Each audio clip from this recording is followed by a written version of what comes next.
मधुसु army की हक्चिंगना recruitment यावदनि party थादोरगा मागा जमीनरिबा enema हाजलगा थंबाइबसी अदुगी मति लोक्तुनबा मानबगी थबक अमनि अदुना मखोय एनाम थोइसिंग चही कुनिथोय लेफम थवाल खेमन अवांग लेकाय थोचोन थोइथोइबसिंग चही कुनतरु माधु थवाल खेमन मनिंग लेकाय अदुगा निमोमम जोनसन थवाल खेमन मनिंग लेकाय मयो हुंजि फारगा निमोमम जोनसन नारिबा थवाल खेमन मनिंग लेकाय थादोरगा अदुगी कोइनाम थोइथोइसिंगा सिगा थोचोन थोइथोइबगा फाजल थमोबा सिदा करी करमबा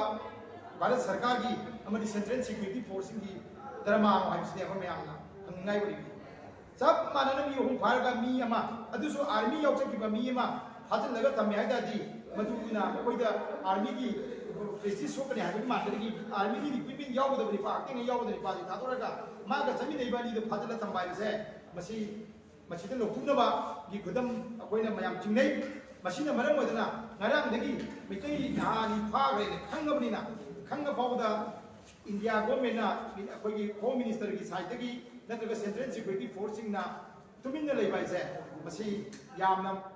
tawide thabakni india ki territory da india ki lemai da india masambu postage wereba adubu post ma bu fari bu ki ne policing ne ju krai de legi akanda central security force ni koi question leiba mafam da leira baneba ngaraangdagi central security forcing dina hai mi yani si karai de legi se khangeba kana kana fari kana khangeba adubu ngasi bawa yamna chunaba monga rescue to bungam dra legiba maduna tai akoi central security forcing asi su masi akoi mitai nahan ji faraga irang chol bada makusu lo tuneba bharat sarkar ami sagi wahi amana khonje namana akoi gi mitai nahan sigi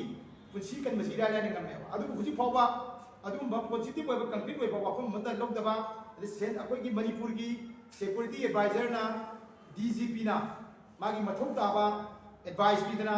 मागी मथौ दाबा affecting थादरगा अकोगी Meitei ना हानिसी याम थुन कल्लगा मियामदा नत्रगे मुंग मनुंगदा सिनगदबनि मदु नत्रगदी मणिपुरदा इरांग जी हेना चौकटोकना पामदबा थौदोक हेना थोलगदी मदुगी टेक्चाक फमबदु अकोई पुगदबनि हायना ngasi अकोई press conference asi अकोई पहिले मरुन मैरा पाइबी अपन मणिपुर अदगी all Manipur women's voluntary association अमोबा अमदी all Manipur united clubs organisation अमुकोना सिंजबनी